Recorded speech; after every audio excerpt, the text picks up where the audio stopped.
La Junta de Transparencia y Ética Pública, JUTEP, volvió al tapete la semana pasada y quedó en medio de varios tironeos políticos. El martes 21, la JUTEP emitió un dictamen donde se concluye que en el proceso de construcción del Antel Arena hubo un apartamiento de las normas éticas de la función pública.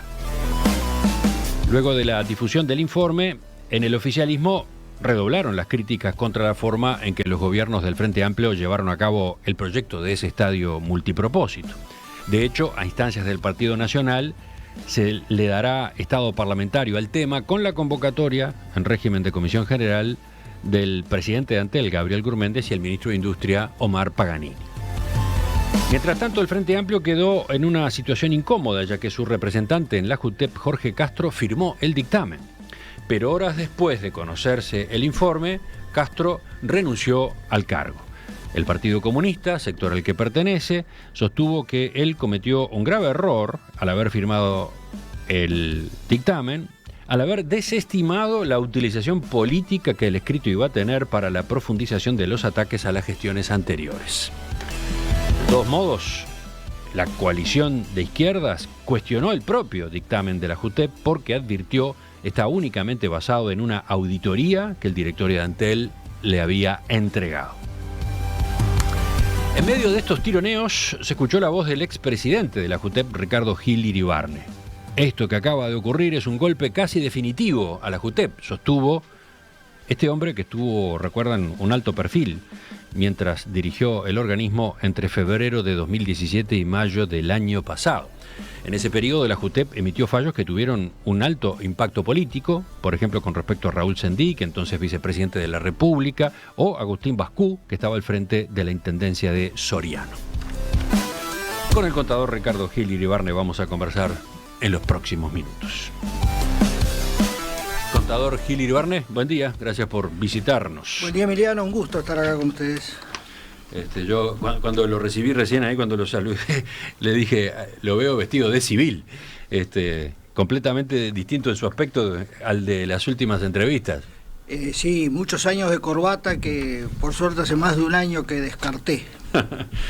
¿Está dedicado a la familia, al hogar, felizmente jubilado, con alguna charla, alguna conferencia chica, pero más que nada porque me gusta, pero no es una actividad regular. Recordemos qué atribuciones tiene la JUTEP. Bueno, la JUTEP se rige hoy por una ley del año 2015 que la transformó en servicio descentralizado. En realidad había nacido un organismo de este tipo en 1998, ¿no? 98, con la ley 17060. Ahí está. En aquel momento se creó la Junta Asesora en Materia Económico-Financiera del Estado. Exacto. Ese fue el antecedente, digamos. Ese fue el antecedente. Hubo cambio de nombre y la ley del 2015 es importante por varias cosas, pero una es porque la transformó en servicio descentralizado. Antes tenía dependencia del Ministerio de Educación y Cultura. Lo otro es que, mantuvo algunos cometidos tradicionales, sobre todo lo que tiene que ver con asesoramiento a la justicia, mantuvo todo lo que tiene que ver con capacitación, con participación en las iniciativas legislativas sobre el tema, en la recepción y custodia de las declaraciones juradas de los funcionarios públicos de bienes e ingresos, pero agregó un elemento importante para mí, que fue el que nos permitió realizar una serie de trabajos, que es que el numeral 7 del artículo 2 dice que la JUTEP es el órgano superior para detectar, prevenir, sancionar y erradicar los actos corruptos, que es textualmente lo que plantea la Convención Interamericana Anticorrupción, y que es muy amplio, ¿no? Órgano superior para hacer todo eso, que incluye sancionar. Por ejemplo, la JUTEP no sanciona porque eso no está implementado, pero el órgano superior para prevenir, detectar, etcétera, etcétera, los actos corruptos, de alguna manera supone una serie de cometidos y de potestades que con mucho equilibrio nosotros tratamos de potenciar. Claro, esa digamos es la parte menos burocrática de las atribuciones de la JUTEP. Sí, también la parte solamente de la justicia no tiene nada de burocrático, es muy exigente y además en ese caso hay plazos, etcétera, etcétera, ¿no? Seguramente tú te referís a lo que sí es lo más burocrático y sobre todo lo que da menos resultado, que es todo el enorme trabajo que genera la recepción y custodia de las declaraciones juradas, un sistema que está desde los orígenes, desde hace más de 20 años, y que si tú miras los resultados está un poquito por arriba del cero, o sea, que es muy pesado y no da ningún resultado, incluso con las modificaciones que se incorporaron en el año 2019, se modificó la ley, hay algunos avances, pero en lo sustancial no cambió mucho. Desde el año 2008, que es cuando adquirió el nombre de JUTEP, ¿no? Porque al principio era Junta Asesora en Materia Económica y Financiera del Estado, 2008 con rendición de cuentas cambia el nombre. Desde aquel momento la JUTEP tuvo 4 presidentes, ¿no? Adolfo Pérez Piera, Luis Yarzábal, usted y ahora Susana Signorino. Yo decía que usted encabezó la JUTEP durante 4 años, entre el 7 de febrero de 2017 y el 25 de mayo de 2020. Junto a usted en la dirección estaban Matilde Rodríguez Larreta y Daniel Borrelli. ¿Cómo habían sido designados? Nosotros fuimos designados a propuesta de la Presidencia de la República y como marca la ley con veña del Senado con una mayoría especial. Ese es lo formal. Uh-huh. Supongo que te referís además a ver cuál fue el origen de nuestra nominación, digamos. ¿Cómo jugaron en ese nombramiento las vinculaciones partidarias? Porque Matilde Rodríguez Larreta, dirigente del Partido Nacional, viuda de Gutiérrez Ruiz, Daniel Borrelli, dirigente colorado, bueno, falleció en junio de este año. Entonces, usted, Frente Amplista. Sí, ahora yo lo he marcado antes y ahora. A ninguno de los 3 nos designaron nuestros partidos. En realidad fue una designación del presidente de la República. En mi caso, claramente, no tengo vínculo orgánico con el Frente Amplio, no hay ninguna instancia donde el Frente Amplio me haya propuesto. Sí me propuso el presidente, que me conocía de la actividad anterior que yo había tenido en la Secretaría Antilavado. Y creo que lo que hay allí es, sí, sin duda, y no sé si es evitable, hay un cierto equilibrio político-partidario, o sea, es claro los orígenes de cada uno de nosotros, pero me parece que es distinto ese equilibrio que lo buscó el presidente y que le costó algún problema, porque en el caso de Matilde, no sé si ustedes se acuerdan, se demoró mucho la veña de los 3, pero particularmente porque el Partido Nacional decía por qué el presidente había propuesto al representante de. Uh-huh. Y en realidad, como no era el representante de, sino que era una persona con ese origen político, esa identidad política, pero no designada por el partido, se mantuvo la designación. Entonces, claramente nosotros no fuimos designados por nuestros partidos, más allá de las respectivas eventuales identidades, y claramente, y en eso hablo por mí y hablo por los 2 compañeros, y hablo con muchísimo respeto por ellos, nunca estuvo arriba de la mesa la representatividad partidaria. Nosotros no actuamos allí en nombre de ningún partido, nunca pesó eso, nunca surgió ningún problema, y creo que la prueba irrefutable son los resultados. Bueno, nosotros no nos dedicamos a pelearnos a ver quién era más o menos honesto, sino que nos dedicamos a analizar los casos que nos dio la NAFTA para analizar, del partido que fuere, con la magnitud que tuviera, y no nos importó, y bueno, creo que en ese sentido yo estoy muy tranquilo, y reitero, lo digo con mucha confianza y mucho respeto por quienes estuvieron conmigo allí. Repasemos algunos de los casos en los cuales ustedes se expidieron. Bueno, ¿El más sonado cuál? ¿El de Raúl Sendic? El más sonado sin duda fue el de Sendic, por 2 cosas. Sin duda lo primero es el hecho de que se trataba del vicepresidente de la República, más allá que nosotros actuamos sobre su anterior presencia en ANCAP y el uso de las tarjetas corporativas. Sí. Pero lo otro, que creo que fue también importante, es que fue el primer caso en que la Junta públicamente saca un pronunciamiento, un largo pronunciamiento, me acuerdo que lo hablamos acá contigo, 18 o 20 páginas, para mí muy bien fundadas. Entonces como que impactó y visualizó un organismo que en realidad pasaba bastante desapercibido. Como eso se reiteró con el caso Gascú, con el caso de León.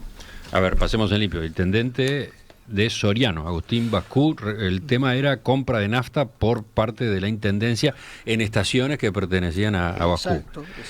Mencionó a Leonardo de León, expresidente de ALUR, también por uso de tarjetas corporativas en este caso. También una situación parecida a la de ANCAP, porque tuvo resultados muy diferentes que son interesantes, porque en el caso de ANCAP la Fiscalía encontró, a partir del informe nuestro, encontró que existían delitos. En el caso de ALUR, la Fiscalía dijo, el informe de la JUTEP está muy bien, pero no hay delito porque no es funcionario público. No era funcionario público en ese momento porque se trataba de una empresa que actuaba en el marco del derecho privado, una empresa del Estado, pero que actuaba en el marco del derecho privado.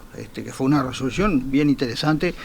En un sentido, nosotros insistimos mucho que una cosa son los delitos, otra cosa son otras violaciones de las normas que no son delitos porque están mal y que hay que castigar. En el caso de Sendic, las dos cosas coincidieron, hubo señalamientos en los dos niveles. En el caso de León, nosotros señalamos irregularidades, la Fiscalía dijo, sí, está bien, es cierto, pero no hay delito por tal y tal razón.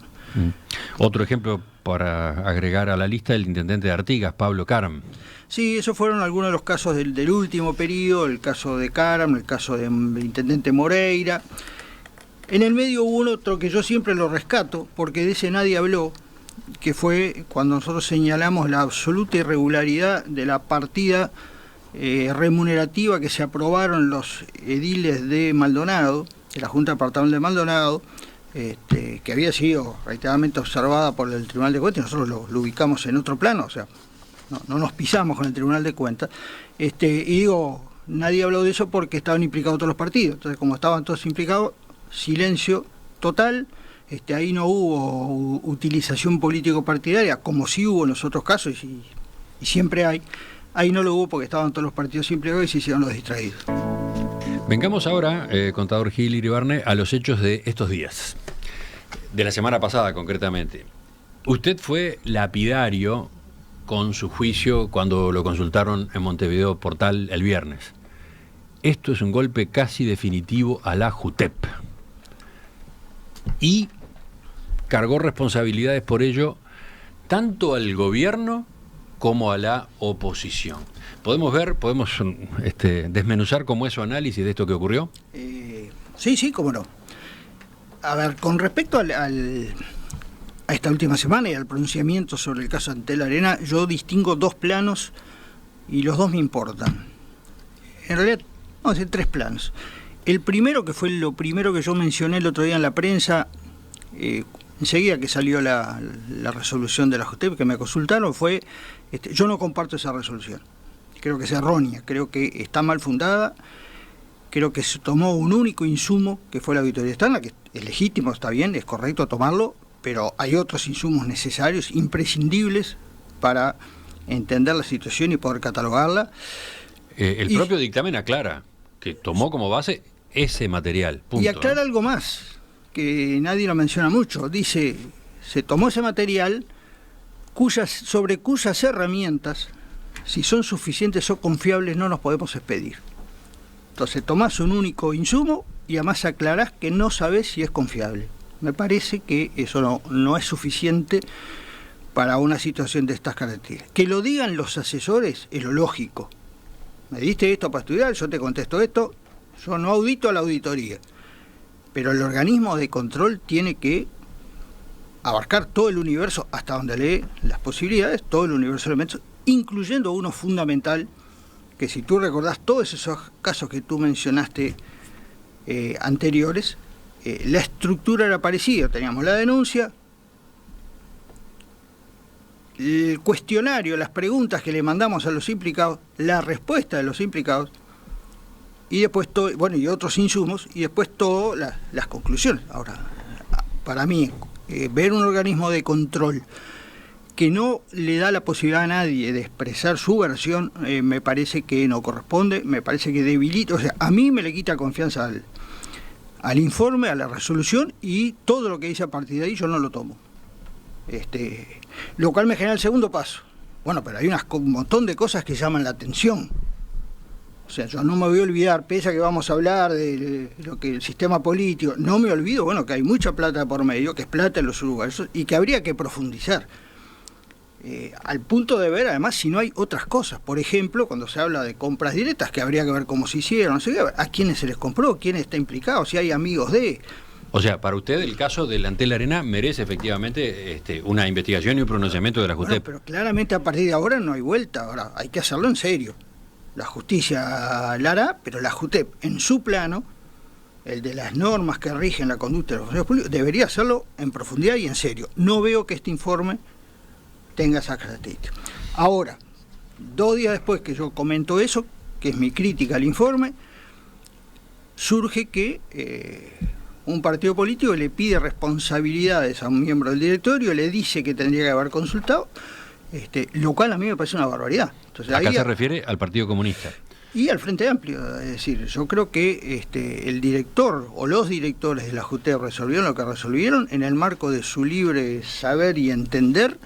Se habrán equivocado o no, pero me parece que el hecho de que los partidos políticos le pidan que rindan cuentas, digan que tenían que haber llamado antes para preguntar opinión, a mí me parece que lo que dije, tira a la JUTEP al tacho de la basura. Si esto va a funcionar así, cuando además, notoriamente, todos estos temas se prestan para la utilización política partidaria, entonces la JUTEP se va a transformar en un campo de guerra donde cada uno vaya a defender a los suyos, va a decir que los únicos deshonestos son los otros, va a ser cálculo político, y cuanto más cerca de las elecciones, más cálculo hará, y la gente le va a perder cada vez más confianza al organismo, al sistema político, y en última instancia, esperemos que no, al sistema democrático. O sea, me parece que eso es, desde mi punto de vista, más grave que lo otro. Ahora, esa es para mí la crónica de una muerte anunciada. ¿Por qué crónica de una muerte anunciada? Porque cuando el año pasado se hace coincidir el cambio de autoridades de la JUTEP con el cambio en el gobierno nacional, y cuando expresamente se incluye la JUTEP en el reparto de cargos que habitualmente se hace en esa época, donde cada partido tiene su cuota en los organismos públicos, en los entes autónomos, en los servicios descentralizados. Eso también se aplica en la JUTEP, cosa que nunca había pasado en la historia, ni se hacía en la época del cambio de gobierno nacional, ni se hacía de esa manera. Por lo que está diciendo, señor, usted acá va a estar en nombre de su partido, entonces tu partido te puede llamar para tirarte la oreja. Ese es un punto en el que capaz que conviene detenerse mínimamente.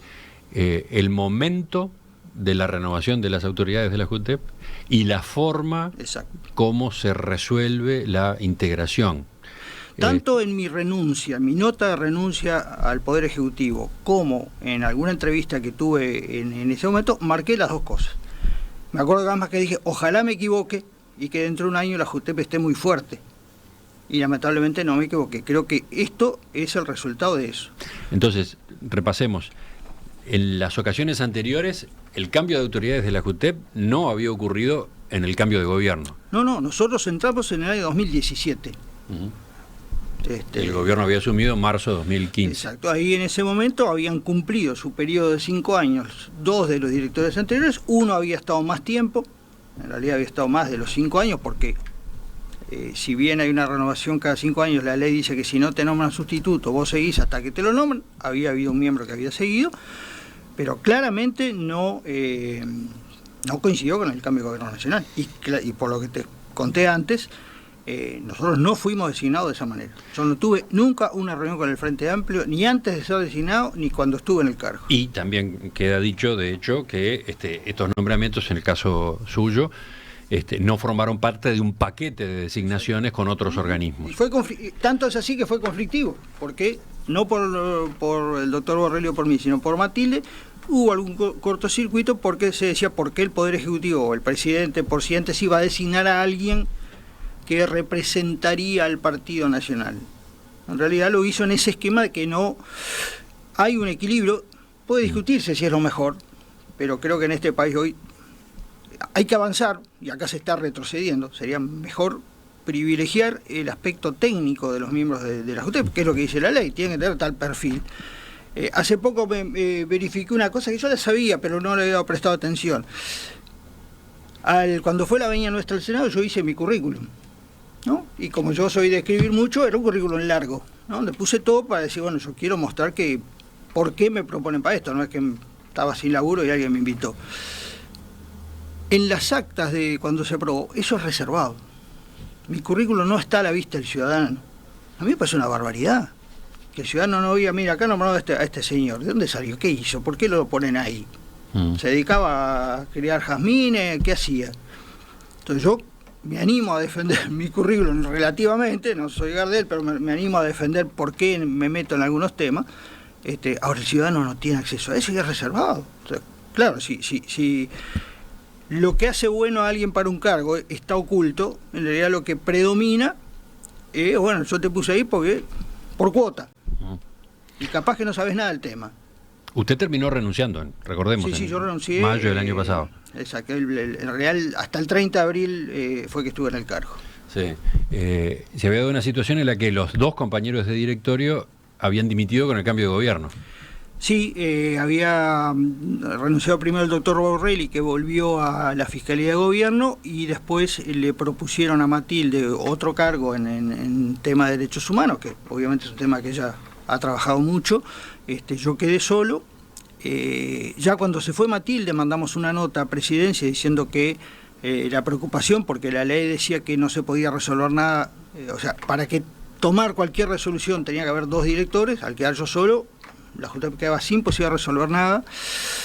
El 30 de marzo, porque Matilde se fue a principio de marzo, el 30 de marzo, como no había novedad, yo mandé una nota planteando que mi preocupación por la situación, que yo no podía tomar ninguna resolución y que no tenía sentido estar en un cargo donde no podía cumplir los cometidos y que iba a renunciar, que entendía que en el marco de la pandemia el gobierno estaba muy complicado, por lo cual yo planteaba que mi renuncia se efectivizara a los 30 días, que hubiera tiempo para una adecuada transición. Y por ahí le decía, las diferencias que pueda haber habido no es momento para analizarlas. Creo que los uruguayos estamos preocupados hoy por otros temas más graves, pero quiero sí manifestar mi opinión personal de que la forma como se está procesando el cambio, coincidiendo con el momento del cambio de gobierno, esto que hablábamos, no me parece adecuado y que esto pone en riesgo la seriedad del organismo. Eso lo puse en la nota, en la primera nota, después mandé dos más porque nunca me contestaron, y finalmente renuncié. Y también lo dije en todas las entrevistas porque me pareció lo más grave de ese momento, sin hacer especulaciones por qué me habían dejado solo y si también ahí había alguna intencionalidad. Me pareció que estaba claro que el sistema político quería un cambio de la JUTEP, y bueno, yo tengo mi opinión personal de que en realidad ese directorio de la JUTEP mostró una línea de trabajo que a mí me pareció buena, con todos los errores y carencias, pero que me pareció que era una línea correcta de trabajo, y que en realidad el sistema político no le gustó. Prefirió que eso no siguiera avanzando. Había otra inquietud suya que era el presupuesto de la JUTEP. Sí, por supuesto, pero me parece que en este contexto es el dato menor. O sea, junto con el interés de que los organismos de control existan, pero que no molesten mucho, obviamente el hecho de que nunca tengas recursos, que nunca te aprueban recursos, o como en el caso nuestro, que ni siquiera nos aprobaron propuestas que no implicaban ningún costo para el Estado, sino al revés, es un mensaje clarísimo de falta de apoyo. Y de vuelta, en todos estos planos yo hablo del sistema político. ¿Por qué? Porque no es ni fulanito, ni menganito, ni tal partido, ni tal otro. Es el conjunto de los partidos y eso es lo más preocupante, porque creo que un poco la intensidad del accionar nuestro derivó de una preocupación. O sea, nosotros estamos convencidos, yo personalmente, pero también lo compartimos en el directorio, de que el tema de la corrupción, de la ética, de la transparencia, es un tema grave, es un tema que preocupa a los uruguayos y es un tema que no solo está generando desconfianza en el sistema político, en los políticos, lo cual no es justo porque hay mucha gente muy sana, sino que a la larga puede generar desconfianza en la propia forma de convivencia que nos hemos dado. O sea, si la democracia no te da la vida y la sociedad que vos esperás de ella, le perdés confianza. Y alguna vez escuché, y me parece muy interesante, que la desconfianza no desaparece, no se diluye en el éter, sino que a veces la desconfianza se va de un lado y se vuelve para otro. Entonces me parece que eso es lo que ha pasado, no en Uruguay por suerte, pero en otros lados, donde la desconfianza de la gente desilusionada se deposita en gente que no lo merece, en gente que no piensa en la democracia ni en la convivencia democrática, sino en otras cosas. Y creo que en Uruguay me parece que el sistema político no lo ha visto con la misma preocupación que lo veo yo.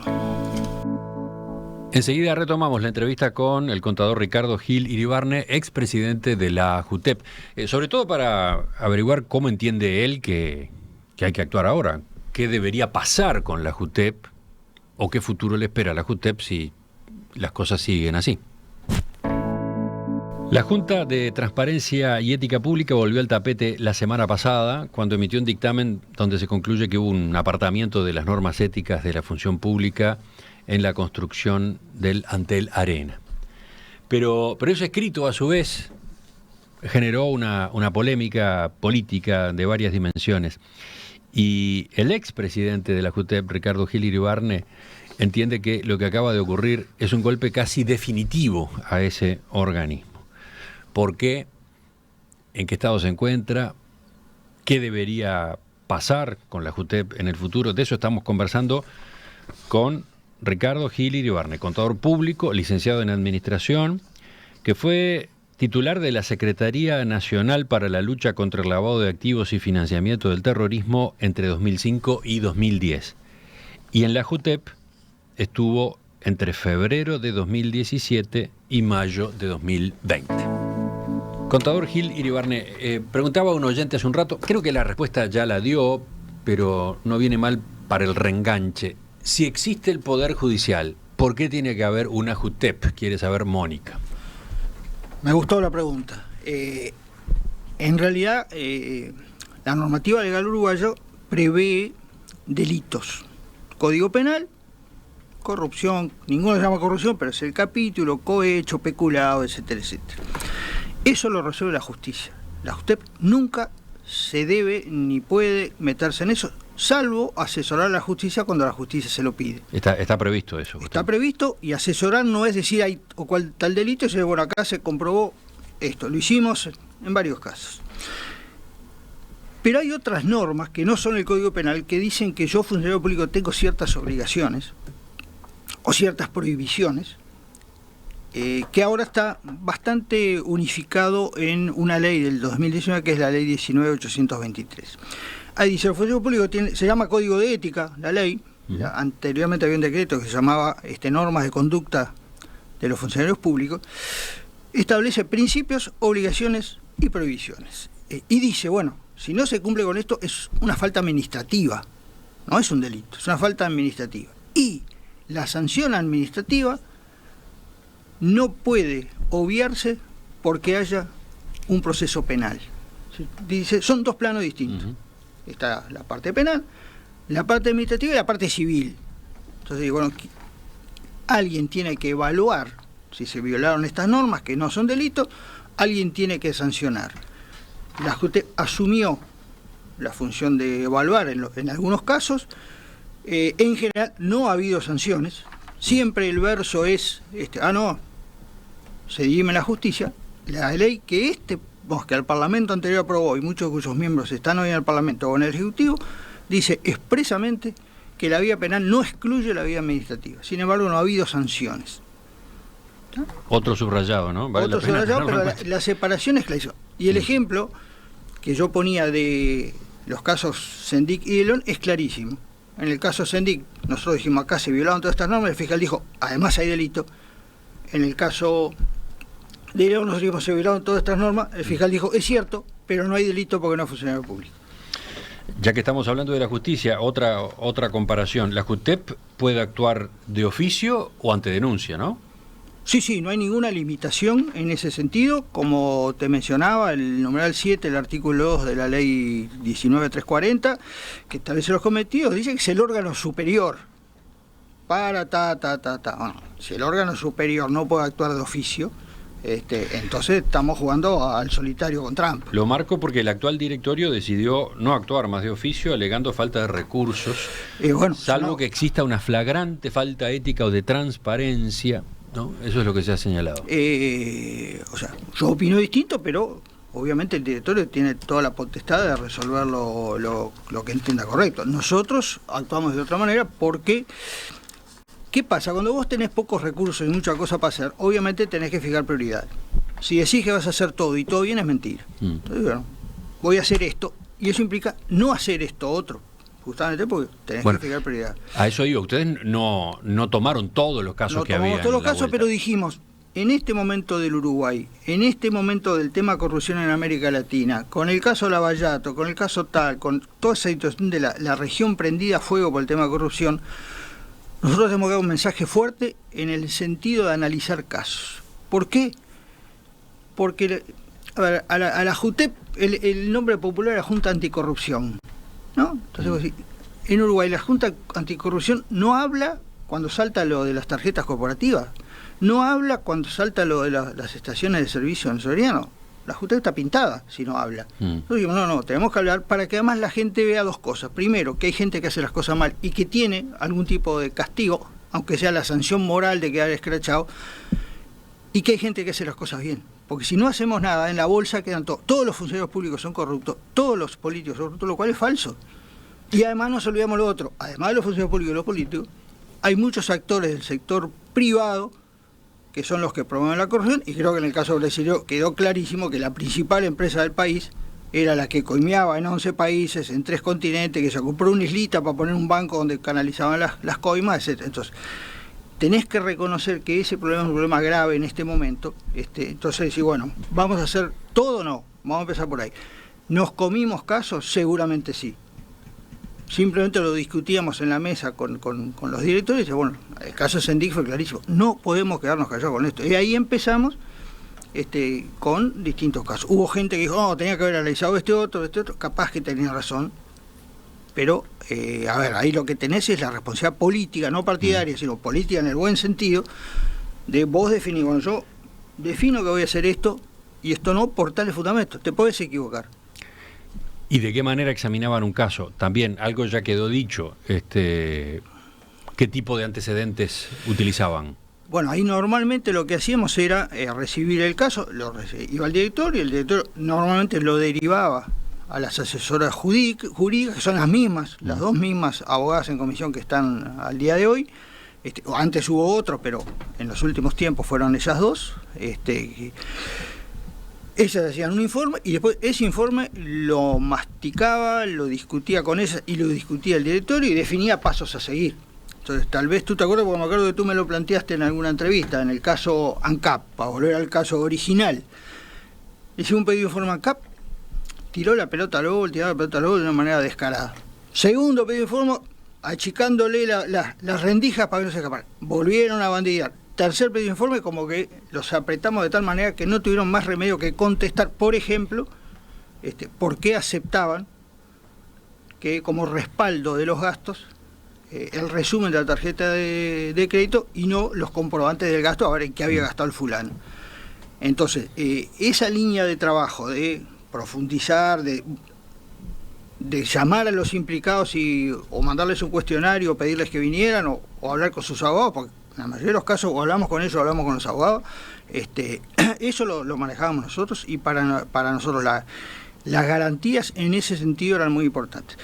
Recién al final, estaba yo solo ya, hubo una persona que nos planteó que no había sentido que le habíamos dado todas las posibilidades de defenderse. Y ahí yo estaba solo, ya le dije, mire, yo estoy solo, no puedo tomar ninguna decisión, este informe ya salió, yo lo que puedo hacer es bajarlo de la web y le reconozco a usted que a mí me preocupa que usted diga que no tuvo todas las actividades.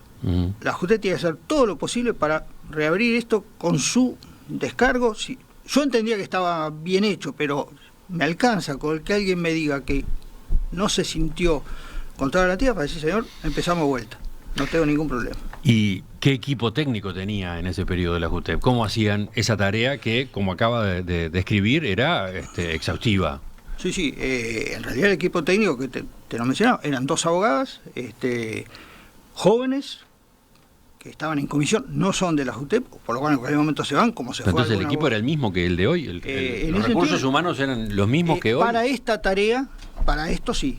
Después había un equipo enorme en proporción para declaraciones juradas, que es un tema menos importante, parte administrativa, pero en el tema análisis de casos, siempre hubo 2 abogados y el directorio. Pasa que en el caso nuestro, el directorio tenía un papel central en el análisis y la redacción de los informes. Todos los informes del directorio fueron redactados por el directorio, no por los asesores, y no tuvimos necesidad, también digo, no está mal hacerlo, pero nosotros no lo hicimos, no lo quisimos hacer nunca, de pedir un asesoramiento externo para un caso. En este caso, la JUTEP sí lo hizo, ¿no? Sí, para analizar la auditoría que contrató Antel y que fue remitida a la JUTEP a su vez contrató un asesor. Exacto. Nosotros nunca lo hicimos, no nos pareció conveniente hacerlo, pero es legítimo, o sea, no está mal hacerlo. Si vos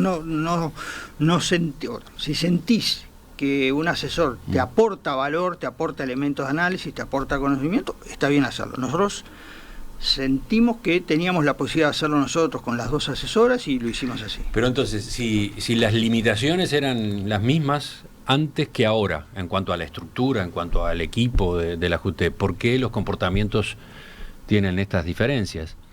Me parece que hay 2 elementos. Primero, hay un tema de opiniones y de valoración. No tiene por qué tener la misma opinión el directorio tal que la que tenemos nosotros, y está perfecto, ¿no? Somos gente distinta, personas distintas. Y lo otro también, hay un tema también tal vez de formación. Nosotros teníamos un abogado en el directorio, y estaba yo, que no soy contador, pero tenía bastante experiencia sobre todo en tema de análisis y de investigación por la experiencia anterior en lavado. Entonces yo en esos casos metí muchas horas yo. Bueno, ese es un punto, ¿no? Sí, bueno, pero el directorio mismo se involucraba mucho en la tarea de investigación, y usted en particular lo hacía. Mira, los informes nuestros, si algo tenían, no eran breves, eran 18 páginas, 20 páginas, porque tratamos de fundamentar todo, y el que lo leyera supiera y pudiera criticar, además, digo, no, estos locos no hicieron las cosas mal. ¿Y lo redactaba usted mismo? Sí, sí. Una oyente ayer, cuando discutíamos este tema en la tertulia, decía, Isabel es su nombre, Gil Iribarne fue para la JUTEP lo que Juan Miguel Petit es para el sistema carcelario. Son personas excepcionales, sin gente así todo se hace muy oscuro. Me dejó pensando este mensaje. ¿Cuánto del rumbo de un organismo como este depende de la persona? O del directorio, digamos, hablemos más en general, o depende de la conducción. A ver, creo que en el caso nuestro dependió mucho. Creo que dependió mucho por la situación. Cuando yo te digo, bueno, no hay apoyo del sistema político. Cuando yo te digo, nadie se interesó por ver cuál era nuestro proyecto, ni para dónde queríamos llevar a la JUTEP, ni cuál era nuestro diagnóstico sobre el tema de la corrupción en Uruguay. Ni antes de la designación, cuando se aprobó la Beños, digo, me van a llamar a preguntarme qué quiero hacer, qué idea tengo. No me llamó nadie. Tampoco durante. En realidad lo que hubo fue, si le pegás a Mengano, que es amigo mío, me enojo, y si le pegás a Mengano, que es rival político, te aplaudo. Eso no aporta nada a la calidad de nuestro trabajo. Esa famosa intencionalidad política existió siempre, pero tiene que estar afuera de la JUTEP. No me la metas para adentro. Entonces, de alguna manera fue un intento de un equipo de gente de mostrar contra varios vientos en contra lo que se podía hacer. Y por qué era bueno. Yo creo que no les gustó. Creo que el sistema político no les gustó. Terminamos nosotros afuera. En todo el periodo no hubo ningún apoyo ni presupuestal, pero tampoco del otro, tampoco del apoyo, así, mirá, loco, metas para adelante que estamos de acuerdo. Ahora, también es cierto que recibimos otro tipo de apoyos, que de alguna manera nos dijeron, bueno, tan mal no están, tan equivocados no están. Entonces, yo digo, la prensa en varios planos nos apoyó mucho, tanto en defender nuestro trabajo como en la tarea de prensa e investigación que se ha hecho, que ha sido muy buena, ¿no? Entonces yo me saco el sombrero, digo, la prensa. Los funcionarios públicos, yo encontré un montón de funcionarios públicos preocupados porque tienen cargos técnicos y ven cómo según cambie el viento o según estemos 3 meses antes de las elecciones o 2 años antes, las prioridades cambian y los controles se diluyen. Todos los funcionarios públicos y todo el país que te dice, acá hay un organismo que es el Tribunal de Cuentas que te dice que está fuera de la ley, basta con reiterar el gasto para hacer lo que te dijeron que está mal. Y no pasa absolutamente nada. Bueno, en ese esquema, bueno, y lo otro que creo que ahí sí es absolutamente subjetivo. Nosotros pensamos que decir esto, lo que hicimos, los casos que tomamos, decirlo públicamente en Uruguay, le da al ciudadano común un vientito de confianza de que no todo el mundo se hace el distraído. A ver, lo fácil para nosotros, hay siempre tanto, me pasó en lavado y acá en corrupción, hay dos cosas que son fáciles. Primero, hacer la plancha, cobrar tu sueldito, no pasa nada. En el caso de la JUTEP, no costaba nada. Hacer lo que se había hecho, capaz que con razón, en otro contexto mundial, que era cuando la corrupción en Uruguay era un tema secundario. Juntamos las declaraciones juradas, están guardadas ahí, si viene un pedido de la justicia lo contestamos, pero tranquilo, lo arreglás con 2 horas de trabajo por día. Eso es una cosa. Y lo otro es echarle la culpa a otro. Lo otro fácil es echarle bueno, no tengo recursos, la justicia no sé qué, el sistema político fuimos al Parlamento y nos dieron bolilla. Nosotros dijimos, no tenemos recursos, no nos dieron bolilla. Ahora, con lo que tenemos, vamos a hacer todo lo que podamos. Y al que no le gusta, lo vamos a molestar. Y el que piensa que por no darnos recursos nos va a tapar la boca, le vamos a decir que se equivocó. En ese sentido yo me quedé contento, no conmigo, y le agradezco al oyente, pero con la posibilidad de un equipo de gente, donde además los funcionarios se motivaron muchísimo, porque sintieron que trabajaban en un lado que ahora era visualizado como importante. No es que voy a una oficina tapada, trabajo tantas horas y...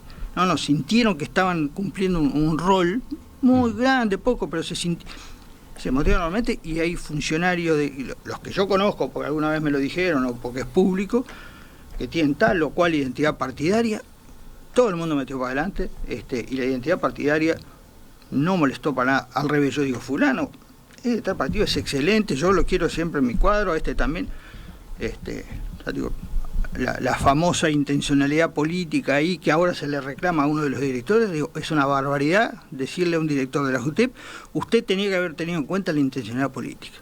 No, yo lo que tuve en cuenta fueron las normas, la ética, lo que hizo, lo que no hizo el fulano, y lo que a mí me parece que se concluye de eso. Yo, como te decía al principio, no estoy de acuerdo con lo que concluyeron, con cómo lo hicieron, pero tengo que respetar que los partidos políticos no se metan ahí adentro. Ahí que si se meten, la perspectiva es muy negra. Enseguida, quizás está implícita la respuesta, pero me gustaría preguntarle qué debe pasar, qué debería pasar con la JUTEP de ahora en adelante a partir de este episodio. Contador Gil Iribarne, 2 preguntas para terminar. La primera, teniendo en cuenta la forma como trabajaba la JUTEP mientras usted estuvo al frente, lo que usted mismo explicaba, que no solamente analizaban un caso a partir de una denuncia, sino que también tomaban iniciativa. El caso Antel Arena no lo tomaron, justamente que ahora está en el tapete, no. ¿Por qué? A ver, te decía recién, acá es fácil poner excusas, o echarle la culpa a otro, y en ese tema, mi opinión personal es que debimos haberlo tomado y no lo tomamos, que nos comimos, ponerlo así, aunque parece una justificación demasiado fácil. Creo que no vimos la importancia que tenía.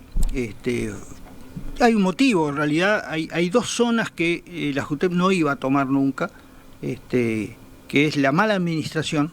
Si la había, no era un tema nuestro, porque la mala administración tiene otros responsables, que es por qué se ponen ciertos organismos gente que no está preparada para hacerlo, y las reiteradas observaciones del Tribunal de Cuentas. Increíblemente en Uruguay el Tribunal de Cuentas es un organismo de control que hace observaciones, se reitera el gasto y con eso alcanza para que la observación quede sin efecto. O sea, no se cumpla. Un organismo que tiene un aparato, que estudia, que analiza, dice esto está todo mal, vos reiterás el gasto y lo haces igual. Y va, en todo caso, al Parlamento para que se expida y nunca se expide. Entonces, simplemente no Antel.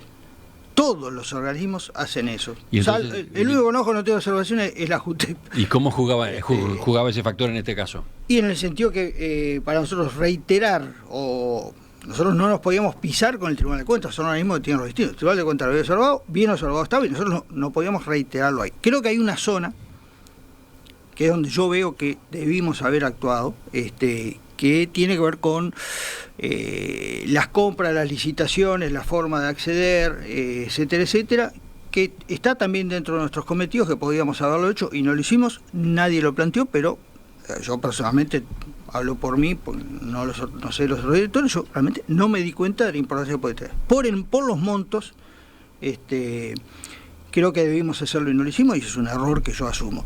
A la vez, me parece que eso implica meterte en una zona que casualmente este informe no lo menciona, y para mí si algo había que hacer era por ahí. Dice, bueno, señor, ¿usted hizo compra directa? Primero, efectivamente fue así, ¿hizo compra directa o cómo fue la cosa? Pero después, si las hizo, ¿a quién le compró? ¿Hay amigos ahí? ¿Hay algún conflicto de interés? Esto, del informe que yo conozco, eso no surgió y me parece que es una zona importante. Pero reitero, no es una excusa. En el borbollón de cosas que uno hizo, o que hicimos cosas bien y cosas mal, me parece que esta es una cosa que no hicimos bien porque deberíamos haber tomado este caso. Y para terminar, el futuro que usted le ve a la JUTEP en las condiciones actuales, ya lo dijo, es pesimista. ¿Qué le parece que hay que hacer? ¿Qué tiene que pasar con la JUTEP? ¿Qué reformas deben aplicársele en este momento o en las próximas semanas? Hay dos planos. En lo inmediato, yo creo que no va a pasar nada. Yo dejé el golpe casi definitivo, dejé el casi por las dudas que alguien tenga un momento de lucidez y corrijamos rumbo. Pero en realidad yo lo pienso así. Bueno, ¿a quién van a nombrar hoy ahí y en qué condiciones va? O sea, si te ponen ahí para que respondas a tu partido político, sea del que sea, si te ponen ahí para que consultes antes, si te ponen ahí para que pienses a ver el efecto de utilización política que puede tener lo que resuelva, están matando a la JUTEP. O sea, para empezar, hay un problema con el nombramiento del nuevo representante del Frente Amplio, entre comillas. ¿Quién agarra viaje para ir en esas condiciones? O sea, si agarrás viaje en estas condiciones, sabés que te van a llamar para tirarte las orejas, o que vos tenés la obligación de llamar antes de sacar un informe, de firmarlo. Me parece una barbaridad. Obviamente lo que hay que cambiar es todo lo que yo, desde mi punto de vista, es lo que te decía que para mí está mal. Es decir, bueno, otra composición, otros objetivos, y ahí ya decir, bueno, acá hay un tema de potestades, acá hay un tema, bueno, ¿qué sistema de control querés? ¿Qué rol va a jugar la JUTEP? Y si no la querés, eliminala. Me parece que lo que se optó fue, vamos a dejar un organismo testimonial que no moleste mucho, pero que exista, porque así cumplimos con las convenciones, y además le decimos a la gente, miren, tenemos un organismo de control. Pero en realidad se lo está vaciando, se lo está dejando para que figure y nada más. Hubo un eso proyecto, implica sinceramiento. hace poco, la vertiente artiguista estuvo manejando un proyecto de fortalecimiento y revitalización de la JUTEP, que incluye, por ejemplo, un cambio institucional para que pase a ser un ente vinculado al Parlamento y no al Poder Ejecutivo. Puede ser una línea de trabajo, sería en la línea de la Institución Nacional de Derechos Humanos, que está en esa situación, pero ya te digo, es más complejo que de dónde está ubicado. Es decir, bueno, ahí tienes que meter, bueno, ¿quiénes son los directores? ¿Qué condiciones deben cumplir? ¿Cómo lo filtrás? ¿Cómo desestimulás que vaya un político profesional ahí porque no salió diputado y lo meten ahí? Podés poner periodos ventana, que no puede haber estado en cargos hasta 2 años antes, que no puede irse a cargos políticos 2 años después. Hay un montón de cosas, pero lo fundamental es sinceramiento. Uh-huh. ¿Qué quiere hacer el sistema político con la JUTEP? ¿Quiere tener un control eficaz, serio, con gente técnica? ¿Cómo acotás el elemento partidario? No lo vas a eliminar, porque acá todos nos conocemos, todos sabemos a quién votamos, pero ¿cómo lo acotás? ¿Qué potestades le das? ¿Cómo lográs que si la JUTEP, si lo valorás como organismo, dice que se violó esta norma, haya alguna sanción? Y no quedemos todos, no, si la justicia dijo que no hay delito, hice todo bien. Mentira, si la justicia dijo que no hay delito, no cometiste ningún delito y la justicia no hay que discutirla. Pero violaste todas estas normas y no te pasa nada, seguís tan campante en tu cargo. Me parece que ahí, ¿qué queremos hacer con la corrupción? ¿Vamos a seguir diciendo que somos para Transparencia Internacional los mejores de América Latina, por lo tanto no tenemos problema? Yo creo que además se están comiendo que el mundo ha cambiado y que puede pasar algo parecido como pasó con el tema lavado, que es que la comunidad internacional va a empezar a apretar, como no está apretando hoy en el tema corrupción, soborno internacional, etcétera, etcétera, obligándote a hacer lo que firmaste que ibas a hacer y que no estás haciendo. Y Uruguay de eso tiene mucho. Le faltan delitos, hay un montón de cosas. Lo que pasa es que, lo que te decía hoy, no nos excusemos en que falta tal ley. Con lo que hay se podría hacer muchísimo. y se le podría decir a gente, mire, esto es en serio este país le va a pegar a los corruptos y en serio va a defender a los sanos. Me parece que eso no está hoy en la agenda, implica un sinceramiento y decir, bueno, dejemos de lado los problemas interpartidarios, no usemos a la corrupción para ganar votos, porque va a pasar lo que está pasando en otros lados.